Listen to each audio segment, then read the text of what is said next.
Bonjour à tous et bienvenue à notre 6e journée de jeûne et de prière.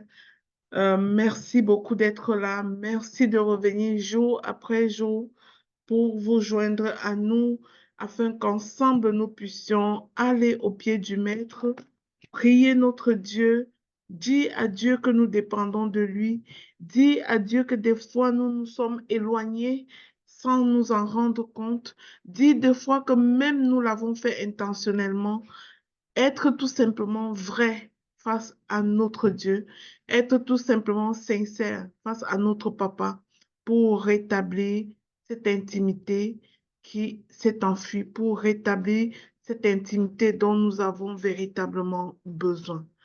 Père, nous te bénissons, nous te rendons grâce. Oh, nous voulons exalter ton Saint-Nom, Seigneur. Nous voulons crier gloire, gloire, gloire à ton nom. Saint, Saint, tu es saint. Oh, c'est ça notre rôle. Vivre pour t'adorer, vivre pour t'exalter, pour t'honorer. Merci Seigneur de nous donner ces cœurs d'adorateurs, ces cœurs disponibles pour venir dans ta présence et te louer, t'adorer pour tout ce que tu es pour nous, t'adorer pour ce grand amour de paix que tu as à notre égard, t'adorer parce que nous sommes des fils d'adoption. Tu ne nous as pas laissé nous perdre, Seigneur, mais tu as envoyé ton Fils. Celui qui était plus important à tes yeux, tu l'as envoyé. Celui qui n'a pas péché, tu l'as envoyé en pâture pour nous, Seigneur. Il a été capturé, mis à mort sur la croix, mais tu lui as redonné la victoire au travers de la résurrection, afin que nous tous qui avons péché soyons morts par sa mort et que nous ressuscitions ensemble par sa résurrection. Père, nous te remercions pour ce mystère. Nous te remercions, Seigneur, pour tout ce que tu fais pour nous.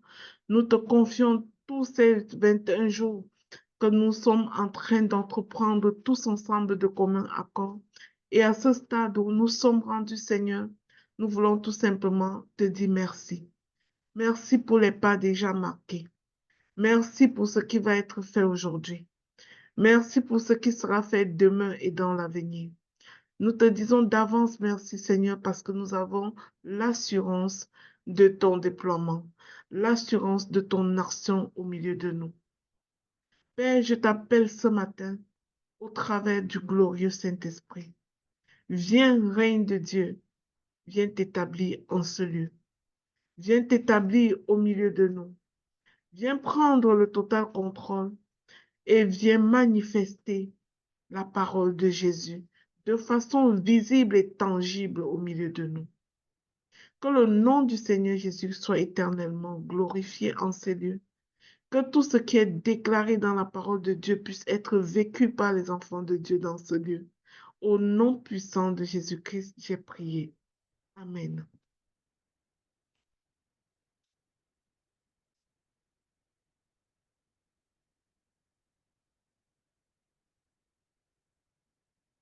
Eh bien, bien-aimés dans le Seigneur, une fois de plus, bonjour.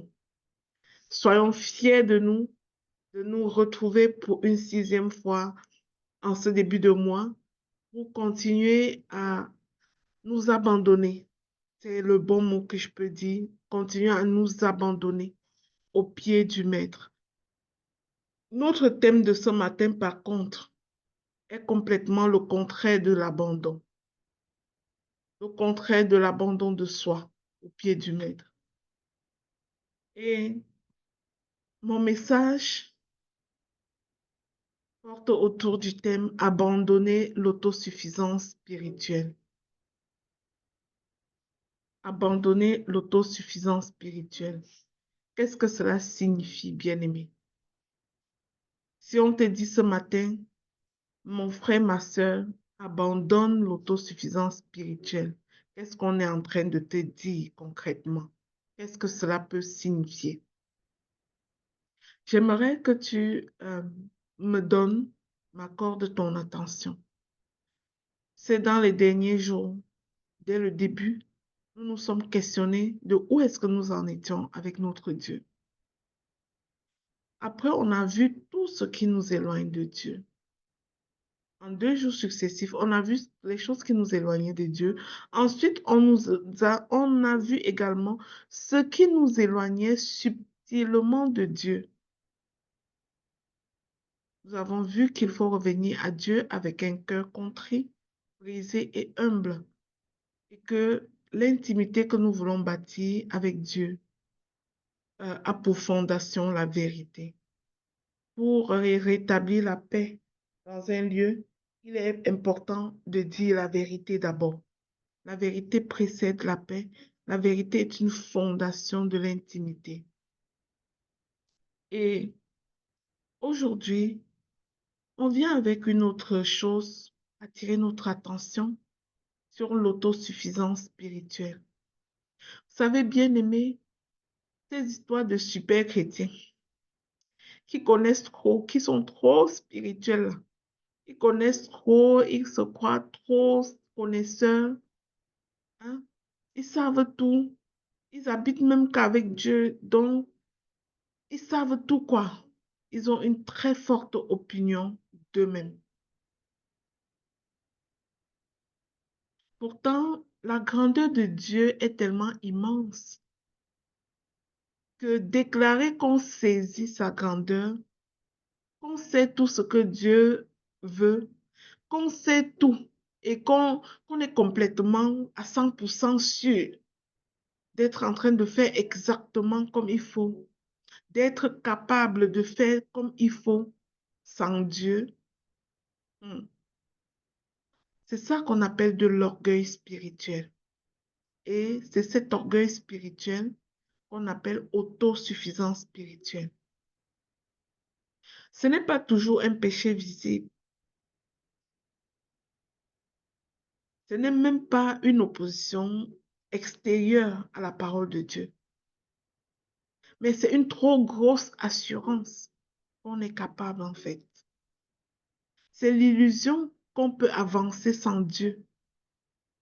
C'est de se croire capable toute seule sans Dieu. C'est d'ignorer complètement cet aspect dépendance à Dieu.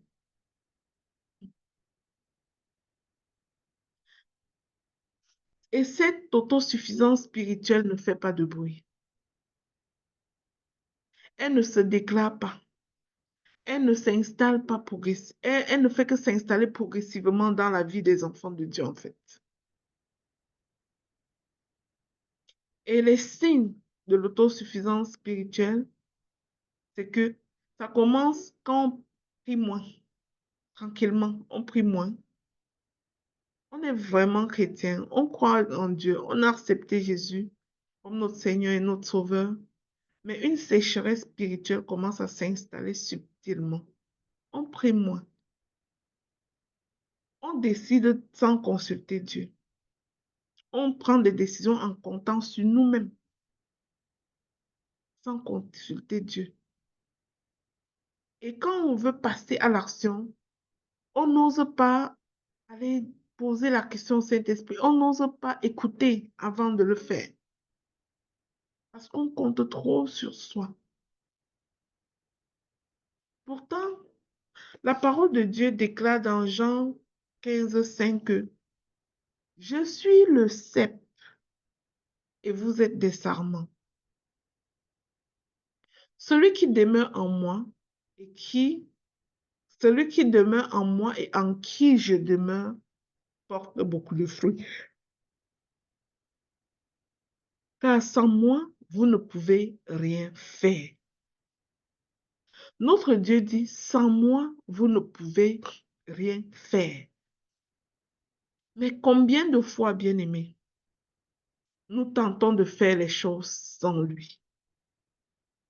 Combien de fois, bien-aimés, nous nous levons de notre lit le matin et nous embarquons dans les occupations de la journée et qu'à aucun moment on a pris le temps de dire Seigneur, merci pour cette journée. Je ne sais pas comment ça va se passer. Je ne sais pas ce qui va se dérouler aujourd'hui. J'en ai aucune idée. parce que c'est toi seul, mon Dieu, qui le sais. Cependant, je déclare que c'est la journée que tu as faite et j'ai la conviction que tu veux du bien pour moi, ton enfant. Je déclare que ce qui est dans ta parole est vrai, qu'elle s'accomplira dans ma vie aujourd'hui. Je n'irai ni à gauche ni à droite, mais je serai fixé, centré sur ta parole. À aucun moment, nous levons le matin, des fois, et nous prenons le temps de nous arrêter pour dire cette parole à Dieu, pour lui dire qu'en fait, oui, nous avons même eu la chance de nous réveiller ce matin, mais nous ne savons pas, nous, comment sera la journée. Nous nous abandonnons totalement à lui. Nous déclarons tout simplement que notre journée correspondra à ce qu'il a écrit, que notre journée est belle, que notre nom sera grand, que nous serons bénis aujourd'hui pour être une bénédiction pour les autres, parce que c'est ce qui est dit dans sa parole. Nous ne nous levons pas et nous déclarons ces paroles en disant que nous dépendons de cela comme étant la volonté de Dieu. Mais des fois, on compte trop sur nous-mêmes. On se lève à peine sorti du lit. La personne à qui on dit bonjour, c'est notre téléphone. La personne à qui on dit bonjour, c'est aller commencer à faire telle chose, tel travail. C'est tel travail. C'est tel client. C'est telle chose. Mais il dit, sans lui, nous ne pouvons rien faire.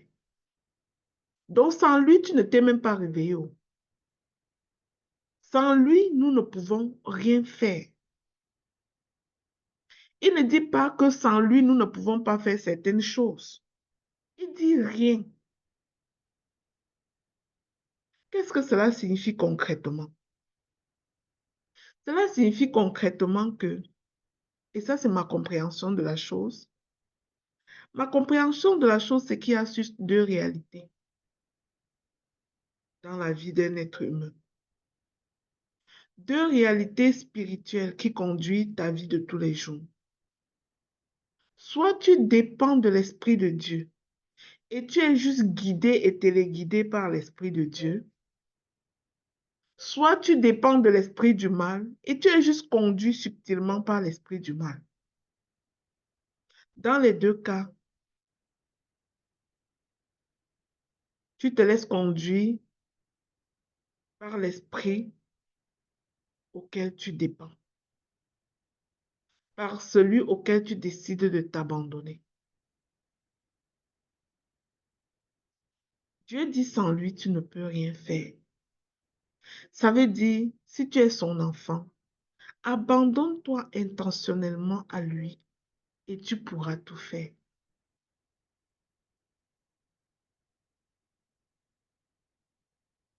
Cela signifie que même ce que nous pensons maîtriser, et Dieu, miséricorde, on maîtrise. Qui a déjà dit ça? Je maîtrise. Ça se dit au Cameroun. Je maîtrise. Même ce que tu penses maîtriser. Il est bon d'avoir l'humilité de savoir que, de dire à Dieu, Seigneur, voici le peu de connaissances que j'ai à ce sujet.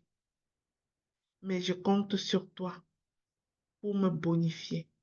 Je compte sur toi pour accomplir ces choses.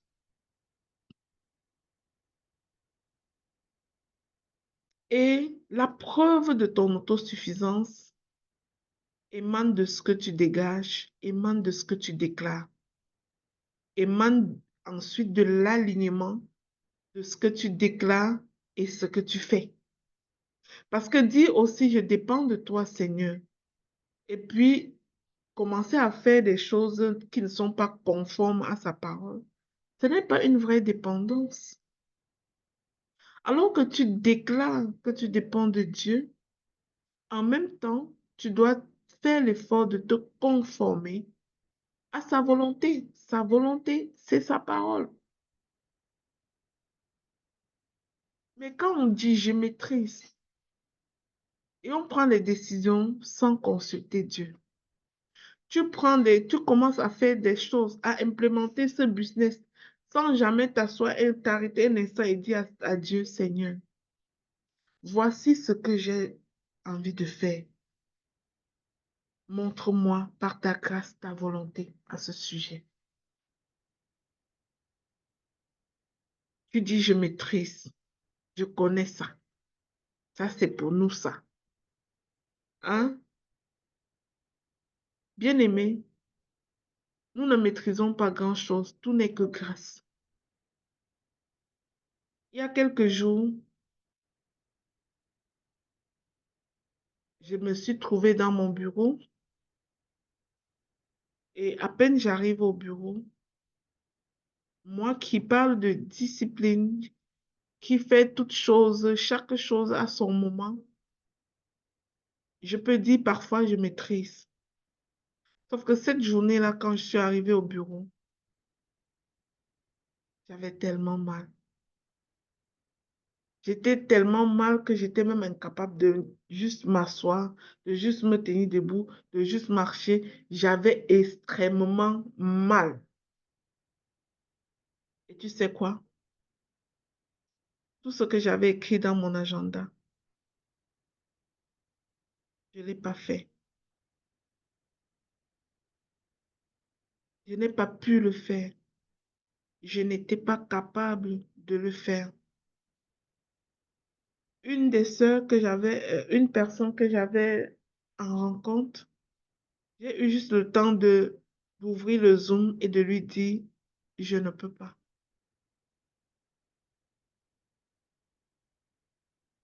Bien-aimé,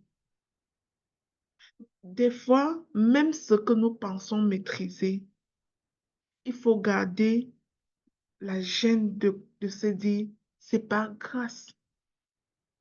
Oui, je sais faire ces choses, mais si je suis debout aujourd'hui pour le faire, c'est par grâce.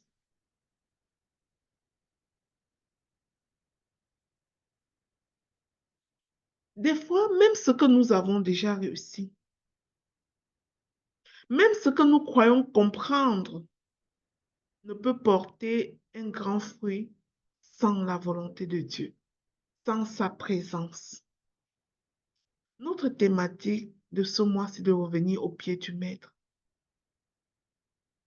Moi, ma prière, c'est qu'en sortant de ces 21 jours, que chacun de nous ait compris que nous avons intérêt à dépendre de Dieu et à vivre comme dépendants de Dieu. Mais pourquoi cela? Parce que l'autosuffisance spirituelle assèche ton âme. Ça assèche ton âme. Ça t'enlève et ça te vole ce rafraîchissement spirituel de la présence de Dieu. Quand tu te reconnais fort, tu viens de dire à Dieu que sa présence n'est pas utile. À chaque fois, tu dois dire à Dieu, voici ce que tu m'as donné la grâce de savoir, mais je compte encore sur toi. Sans toi, je ne peux pas y arriver. Sans toi, je ne ferai pas. Je ne pourrai pas. Pour preuve, une journée où je me suis sentie mal dans ma chair, je n'ai pas accompli ce que j'ai écrit complètement dans mon agenda. C'était ça ma volonté à moi, de faire ces choses que j'ai mis dans mon agenda. Mais je ne l'ai pas accompli parce que je ne me sentais pas capable, juste malade. Imagine-toi alors quand tu es sans Dieu et que tu crois que tu maîtrises. Bien-aimé, l'autosuffisance spirituelle assèche l'âme, comme je viens de dire. Et comment cela se manifeste? Ça se manifeste que tu demeures avec une grosse apparence de force, une, un déguisement. C'est comme si tu portes un déguisement d'un être très, très spirituel. Mais dans le fond, tu es vide. C'est une calebasse vide. Tu es au service, mais tu es vide. Tu es en train de servir quelque part. Si on veut compter les gens qui font trop les ceci et les cela, ton nom est en premier, mais tu es vide.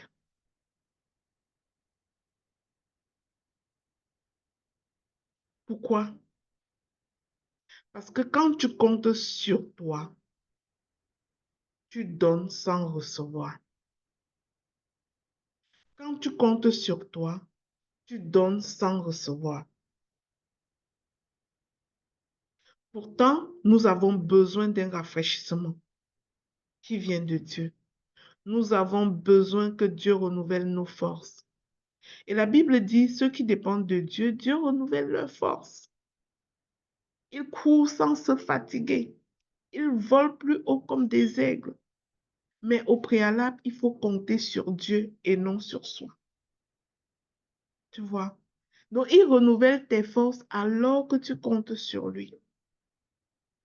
Il te fait courir sans te fatiguer. Il te fait prendre ton envol comme un aigle.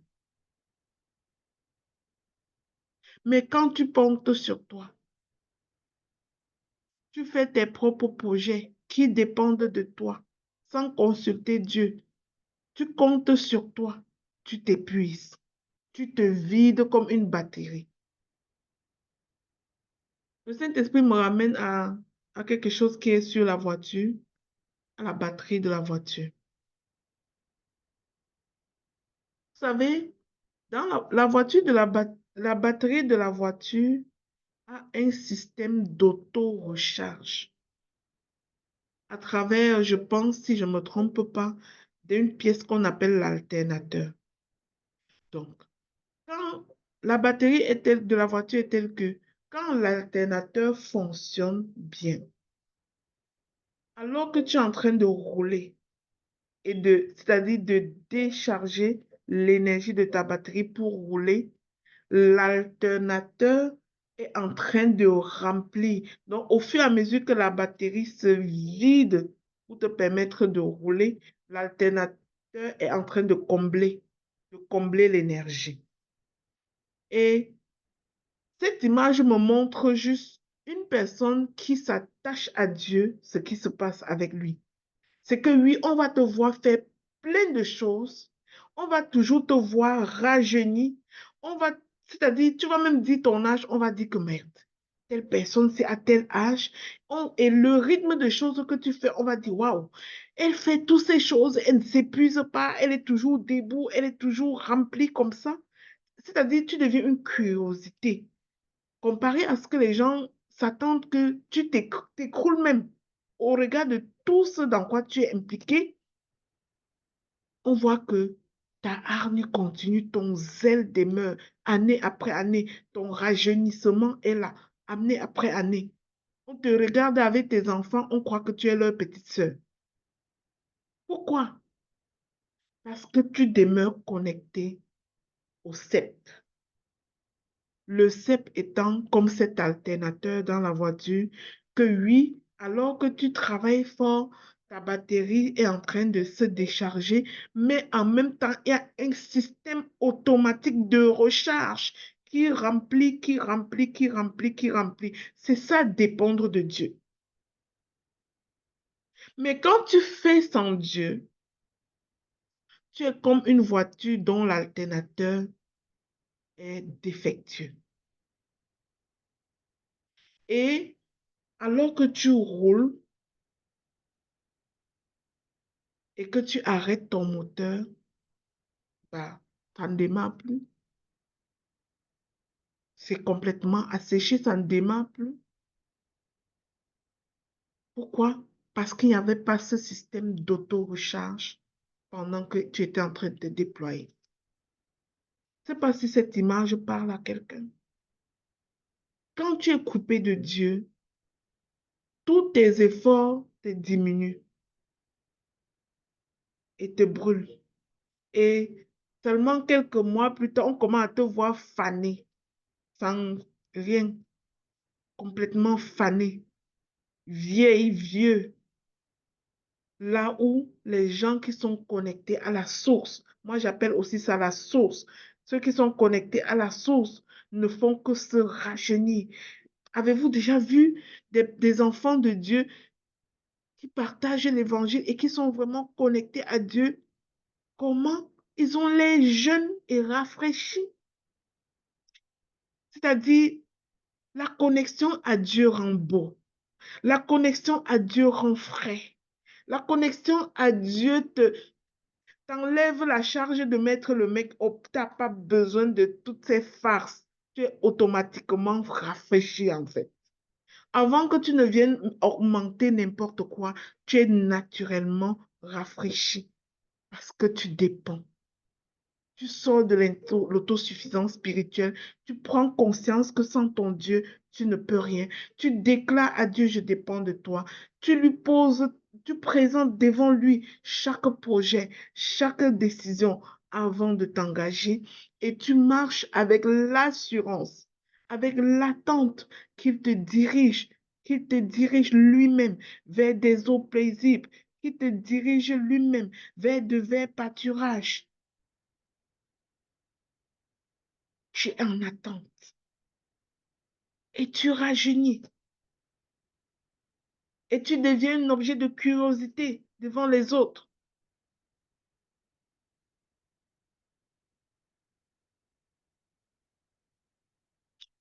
Contrairement à cette personne qui compte sur ses forces, qui porte en comptant sur elle-même, elle s'épuise, sa beauté tombe, sa fraîcheur tombe, tout tombe et elle s'écroule, elle s'enfonce dans la dépression.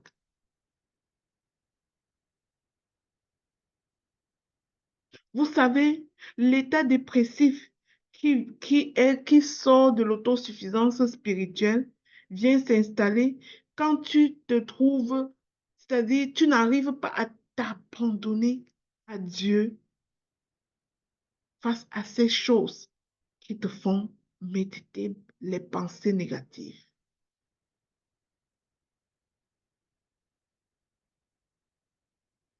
On agit sans demeurer, on marche sans s'arrêter au pied du maître parce qu'on compte sur soi, on se croit fort.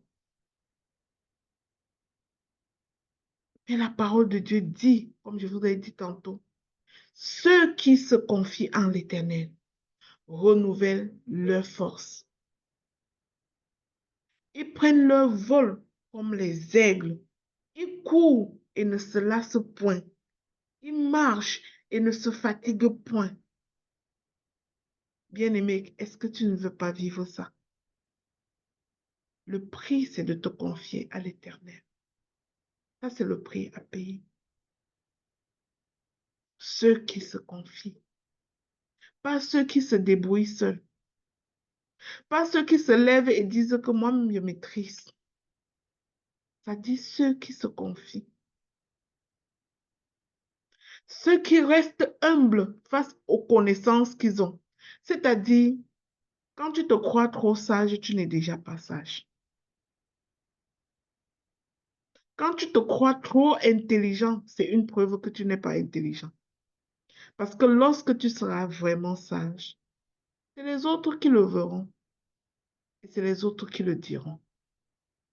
Lorsque tu es véritablement intelligent, c'est les autres qui le verront et c'est les autres qui le diront.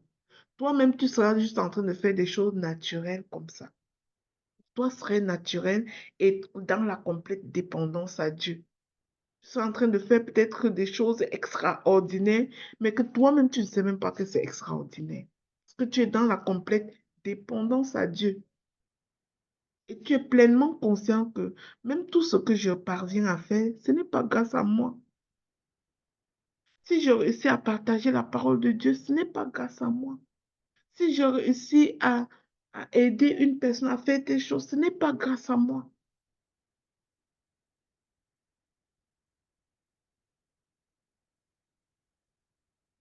Je vais vous raconter une histoire biblique. On va pas lire nécessairement, mais je vais faire qu'on se souvienne de l'histoire de Pierre sur les eaux. Vous vous souvenez de l'épreuve du vent, quand Jésus marchait sur sur l'eau et que Pierre a voulu marcher aussi sur l'eau. La Bible nous raconte que Pierre, quand Jésus a dit viens, en tout cas, quand il a dit viens, Pierre s'est levé et a marché sur l'eau.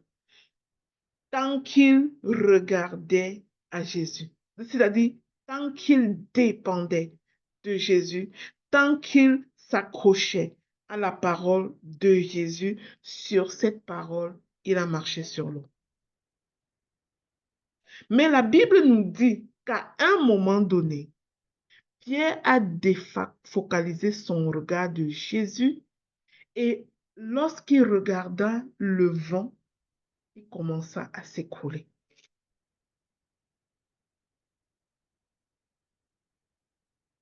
En vérité, il n'y avait eu rien de différent dans la tempête. C'est-à-dire, pendant qu'il parvenait à marcher sur l'eau, il y avait toujours la tempête. Sauf que dans la tempête, il regardait à Jésus. C'est ça la différence. Mais la même tempête, quand Pierre a commencé à regarder la tempête, il a coulé. La tempête n'avait pas changé, bien-aimé. La tempête n'était pas devenue plus forte. La mer n'avait pas changé. C'était toujours de l'eau qui venait de marcher dessus.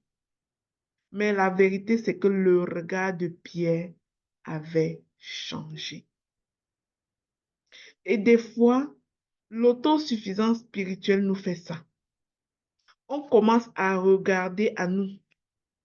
Et parce qu'on commence à croire qu'on est aussi capable, on marche aussi sur l'eau comme Jésus, on fait des choses et on regarde, on détourne, au lieu de concentrer le regard sur Dieu et de croire que c'est grâce à lui, c'est par lui qu'on fait ces choses, on commence à vouloir confronter nous-mêmes les situations à notre propre nom. Et c'est ça que Pierre a voulu faire. Il a voulu aussi challenger le vent en disant, mais c'est quoi ce vent?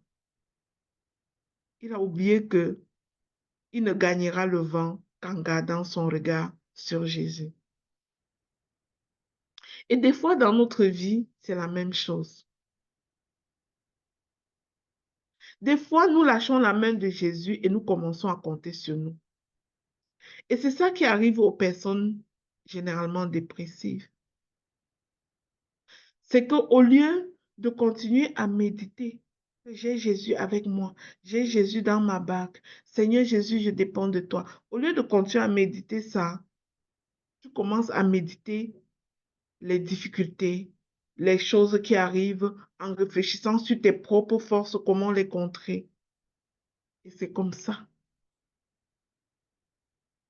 que du coup, tu fais face à ta réalité d'un être incapable de se relever tout seul. Et c'est ça que nous sommes. Nous sommes des êtres incapables de nous relever tout seuls sans Dieu. C'est une illusion de croire que nous ferons sans Dieu. C'est une illusion de croire que nous irons loin sans Dieu.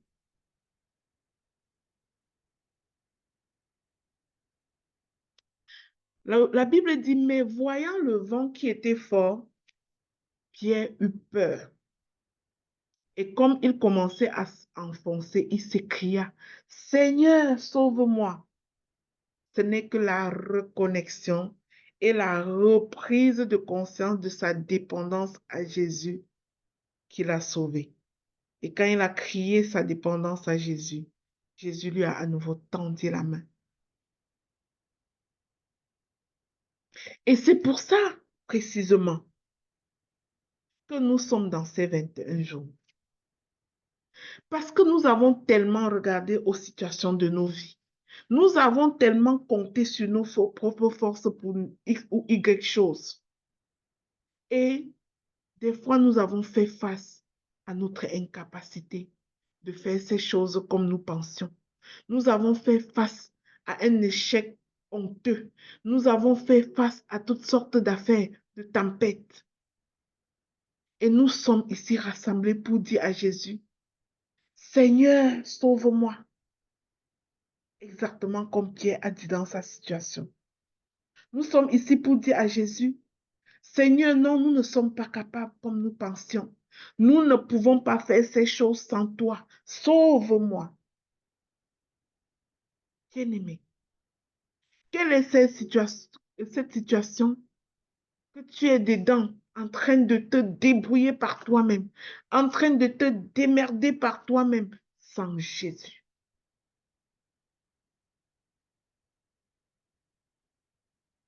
Comprenons ceci.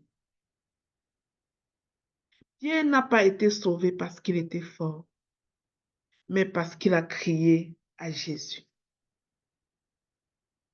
Et nous sommes ici ce matin, au pied du Maître, pour crier à Jésus. Que papa, là où nous nous croyons forts, là, sans toi, nous ne pouvons rien.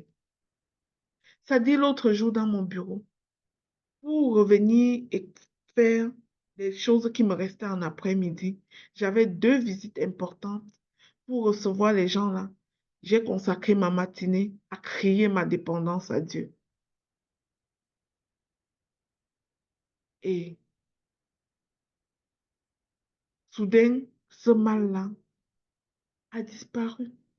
Il est parti comme il est venu. Et j'ai pu accueillir mes visiteurs dans la fin de la journée. Et j'ai pu revenir ici, conduire ces jours, ces prières, matin après matin, par la grâce de Dieu.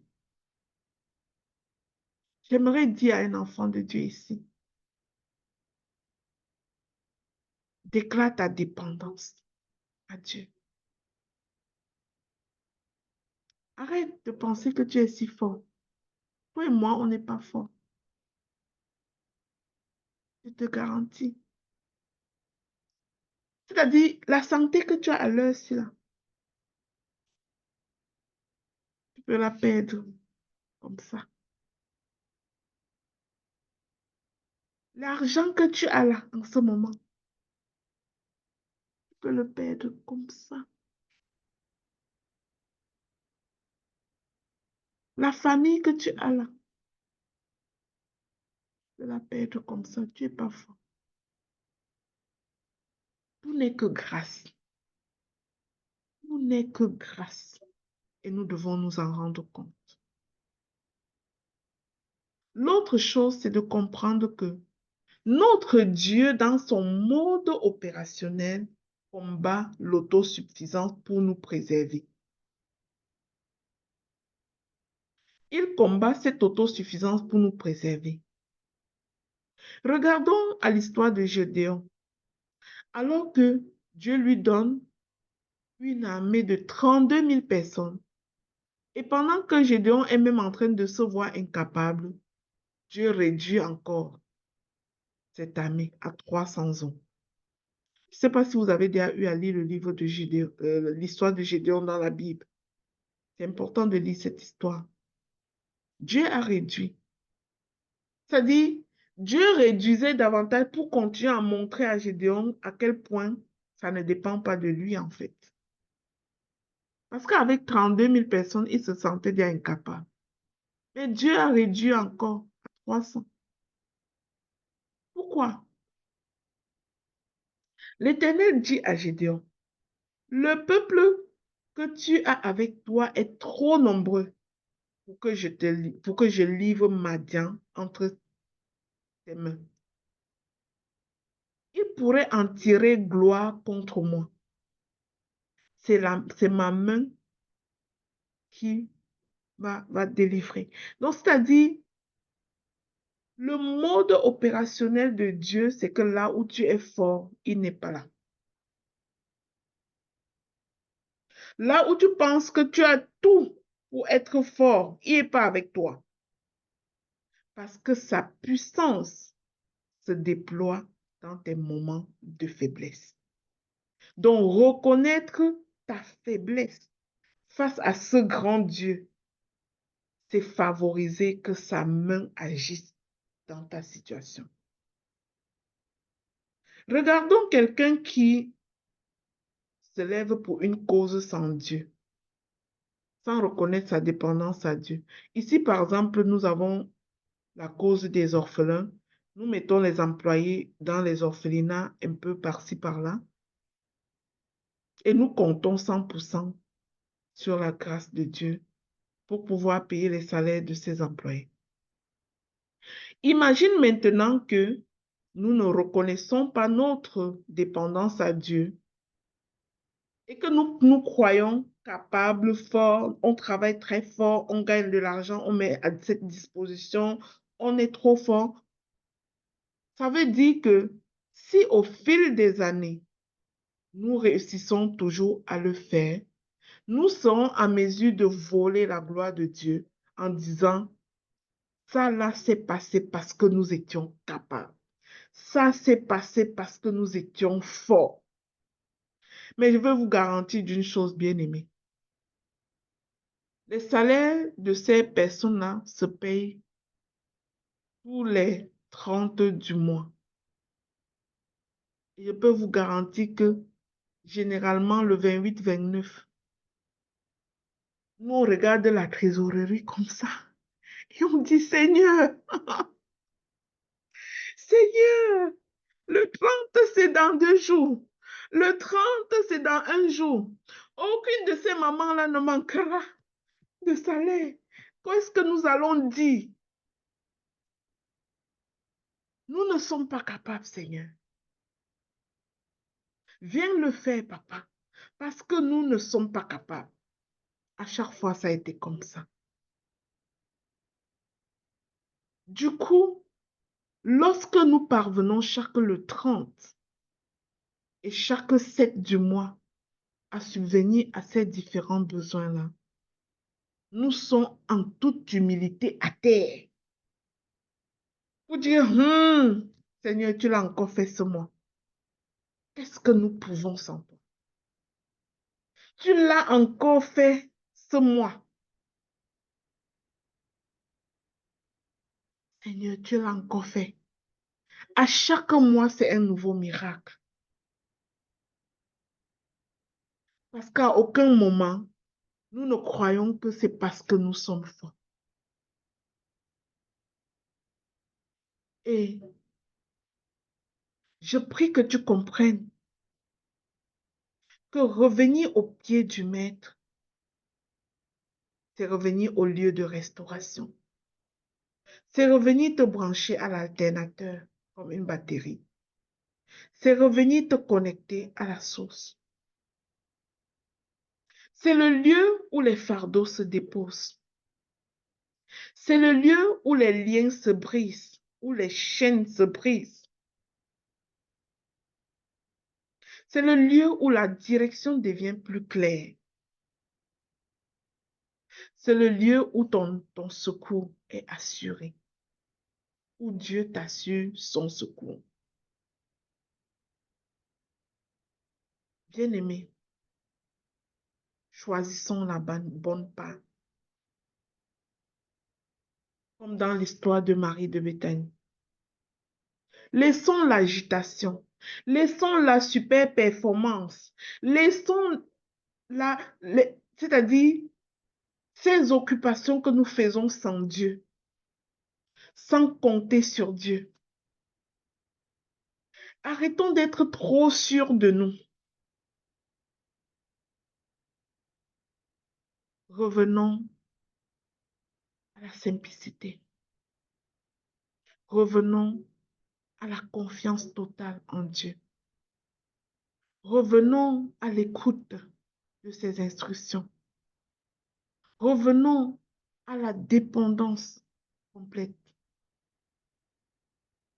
Car il existe une fatigue qui ne disparaît pas par le repos physique, mais seulement lorsqu'on est rempli continuellement par la présence de Dieu. Il existe des combats qui ne se gagnent pas par la stratégie. Il existe des combats qu'on ne gagne pas par la stratégie, mais par l'abandon total à Dieu. Alors, bien-aimé, je prie que le Seigneur te donne la force de renoncer à l'illusion de te suffire à toi-même. qui te donne la force de renoncer à porter seul ce que tu es appelé à déposer, qui est du Maître.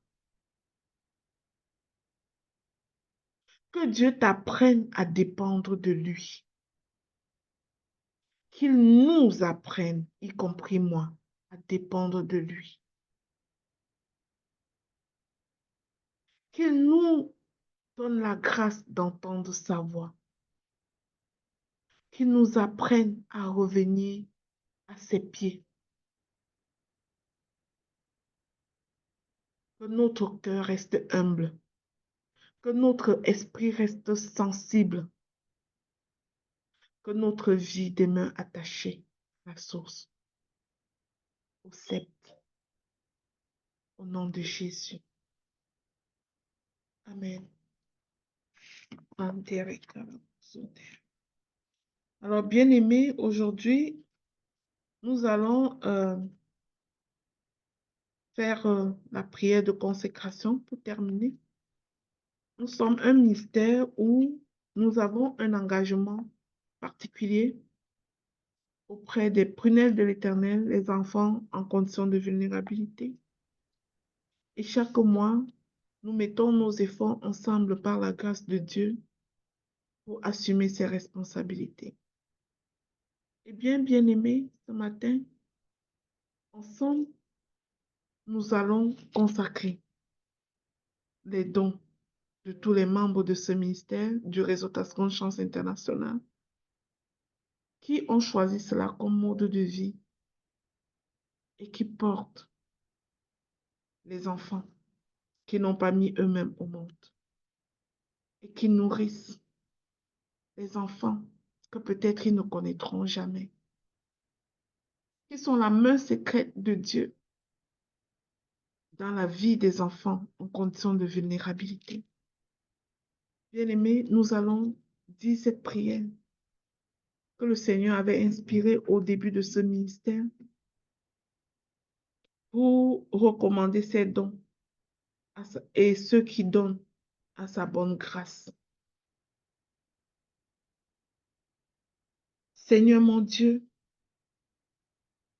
ta parole déclare que l'or et l'argent sont à toi. Alors je prie que tu actives la percée surnaturelle sur la vie de tes enfants, ceux-mêmes qui portent ce lourd fardeau, des enfants orphelins. Mon Dieu, tu nous as libérés de la malédiction de la pauvreté. Merci, Père. Toi, le Dieu qui pourvoit. Je te rends grâce parce que de la même façon que tu écartes la maladie, de la même façon, tu écartes aussi la pauvreté. Cette pauvreté que l'apôtre Paul désigne comme étant une humiliation.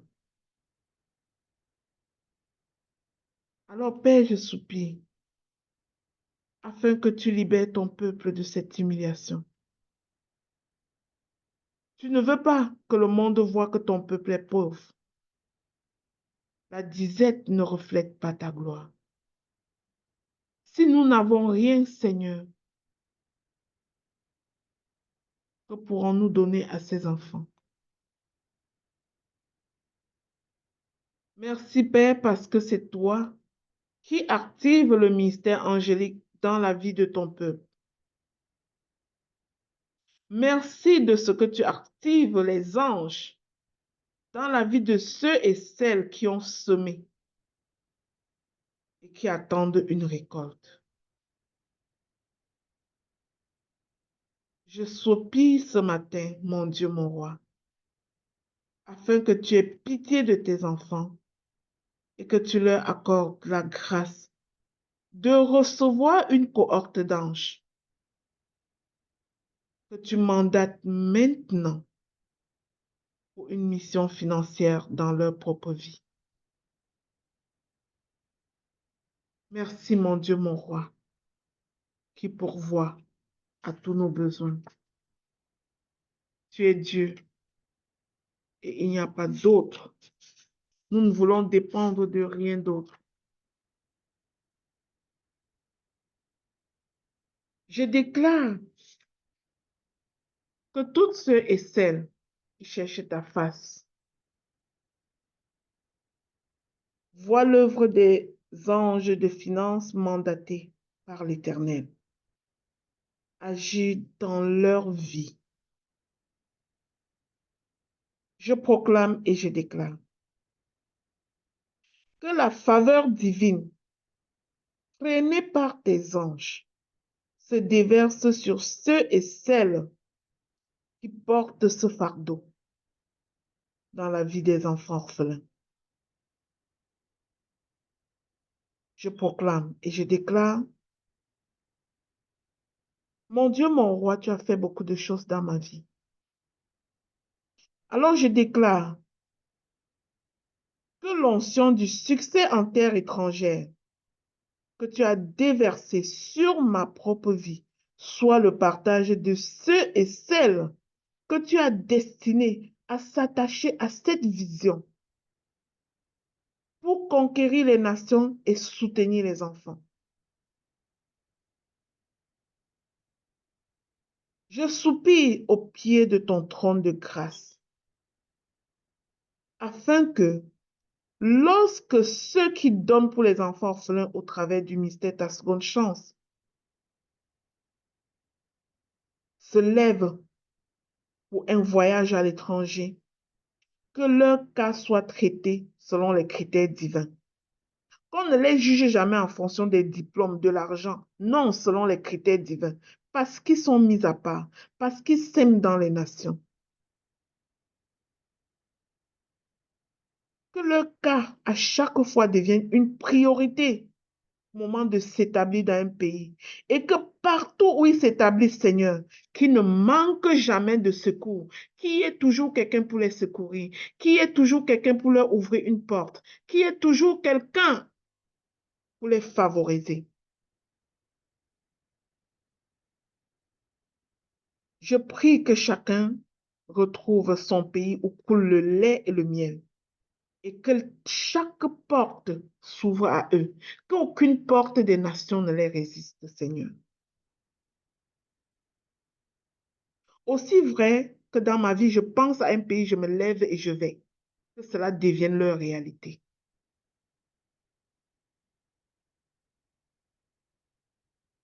Je prie que leur cœur soit gardé pur pour toi et que l'onction de la générosité continue à les envahir. Car toi, le Seigneur, tu nous dis qu'il y a plus de bénédictions à donner qu'à recevoir. Que Dieu te bénisse toujours, bien-aimé. Qu'il te positionne et te dispose à donner à cœur joie, encore et encore pour son œuvre. Parce que plus tu donnes, plus tu en recevras. Qu'il te dispose à être sensible pour la cause des veuves, des femmes seules, des orphelins. Père, permets-leur de comprendre que tu n'es le débiteur de personne.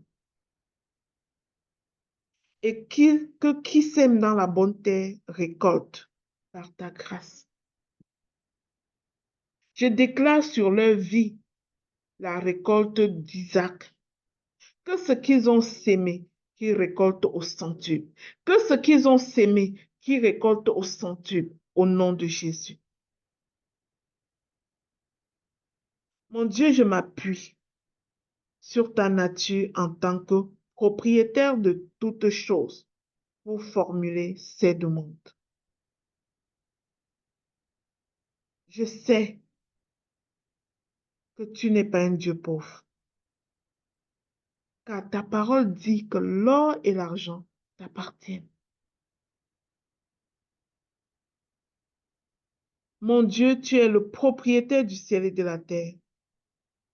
Alors je prie que tes enfants rassemblés ici comprennent que rien n'appartient au diable aux dévoreurs, que nous n'avons qu'à dépendre de toi. Nous n'avons qu'à dépendre complètement de toi. Car tu es l'unique, le seul qui peut remplacer en une fraction de seconde les années que le diable a volées dans nos vies, les bénédictions que le diable a englouties dans nos vies. Père Tout-Puissant, je m'appuie sur le sacrifice de Jésus à la croix. Lui qui est venu déraciner la pauvreté pour faire cette demande spéciale. Je sais que Jésus a pris la pauvreté sur lui, afin que nous qui étions pauvres, nous devenions riches de ses richesses. Je prie que tes enfants, membres du réseau Ta Seconde Chance International, sympathisants de cette organisation, qu'ils puissent comprendre et prendre vraiment conscience qu'ils sont des co-héritiers avec Christ de tout ce qui appartient à Dieu. Je déclare qu'ils ne manqueront de rien. Au nom de Jésus. Mon frère, ma soeur, crois que l'Éternel est avec toi et que tu ne manqueras de rien. Crois qu'il te conduit vers des verts pâturages et vers des eaux paisibles. Je déclare qu'alors que tu sèmes dans la vie des enfants orphelins, il dresse devant toi une table pour faire honte à tes ennemis. Je déclare qu'en ce moment, une huile fraîche descende sur toi. Il oigne ta tête d'huile. Et que aussi vrai que tu as arrosé les enfants, que ta coupe déborde. Que ta coupe déborde. Au nom de Jésus, j'ai ainsi prié. Amen. Alors, bien-aimés, ceci conclut cette 6e journée. Que Dieu vous bénisse abondamment. Je vais laisser un temps de micro pour que nous rendons grâce à Dieu pour ce qu'il va accomplir dans nos vies financièrement. Qu'un enfant de Dieu rende grâce à Dieu avant de voir. Déclare que tu es béni avant de voir la bénédiction, parce qu'assurément, tu es béni. Amen. Docteur Dorian, est-ce que tu es là? Je peux donner les nouvelles du mystère, s'il te plaît.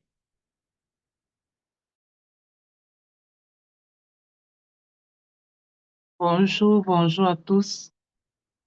Maman Lina, que le Seigneur te bénisse abondamment pour cette exhortation. Waouh, je suis bénie au nom de Jésus. Amen. Bien-aimés dans le Seigneur, comme annonce, nous tendons vers la fin de ces premiers jours de nos 21 jours. Demain, c'est le 7e jour. Et après le 7e jour demain, nous allons nous retrouver à partir du 8e jour, lorsqu'il sera 18 h de Montréal, minuit de Paris, et poursuivre ainsi jusqu'à atteindre nos 21 jours. Ce ne serait plus forcément des temps d'enseignement. On va beaucoup plus être dans la prière, dans l'intimité avec Dieu. On va vraiment se reposer au pied du Maître. Alors, bien-aimé, ne rate pas ces moments. Ne dis pas, à l'heure là, j'ai sommeil. À l'heure là, il y a ci, il y a ça, organise-toi et rejoins-nous. Rejoins-nous. Et la deuxième chose pour aujourd'hui, c'est rappeler à tous les membres du réseau Ta Seconde Chance International que nous avons déjà amorcé le mois de février et beaucoup parmi nous n'avons pas encore renouvelé notre adhésion. Et je nous encourage à le faire. Quelques-uns l'ont déjà fait. Il y a un groupe 2026, quand vous renouvelez votre adhésion, vous êtes directement intégré dans ce groupe-là. Donc, hâtez le pas et nous vous attendons. Je vais aussi parler du sommet international du leadership humanitaire et de la destinée que nous organisons le 25 juillet prochain au Cameroun.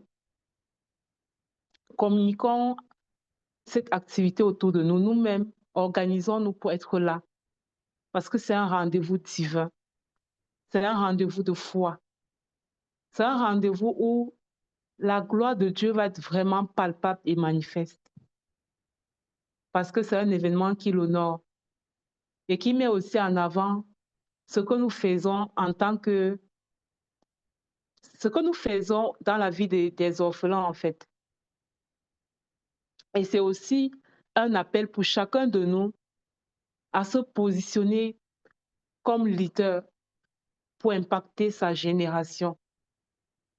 Pas de toujours attendre le gouvernement, pas de toujours attendre X ou Y, mais de savoir que quand quelque chose nous parle profondément, quand une douleur, quand un fardeau nous parle profondément, parfois c'est une communication de Dieu pour nous utiliser pour résoudre ce problème. Mais comment le faire? Rendez-vous le 25 juillet, lorsqu'il sera 8h30 au Crystal Palace Hotel à Douala, Cameroun. Je voudrais aussi nous encourager à télécharger l'application Le Pain Matinal pour suivre l'émission.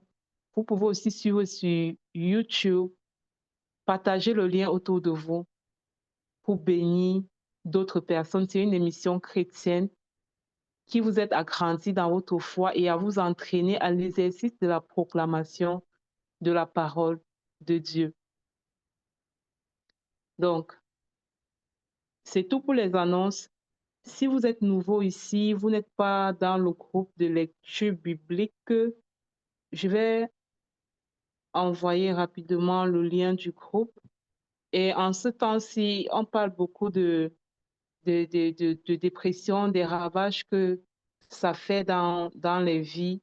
Nous avons un centre d'écoute qui s'appelle le centre d'écoute Renaître, où vous pouvez parler, vous pouvez vous ouvrir. Donc, je mets d'abord le lien du centre d'écoute. Vous pouvez parler, vous pouvez vous ouvrir sans crainte dans un cadre professionnel dédié. Les intervenantes sont formées pour vous écouter. Donc, lorsque vous intégrez ce groupe-là et que vous avez besoin de parler, vous écrivez juste besoin d'écoute et une intervenante va vous contacter. Donc, je mets aussi là le lien du groupe de lecture biblique pour que vous puissiez nous rejoindre. Voilà, vous pouvez nous rejoindre dans le club de lecture biblique. Voilà, sur ce, que le Seigneur vous bénisse abondamment. Bonne journée à vous, bonne journée de jeûne à chacun. Merci.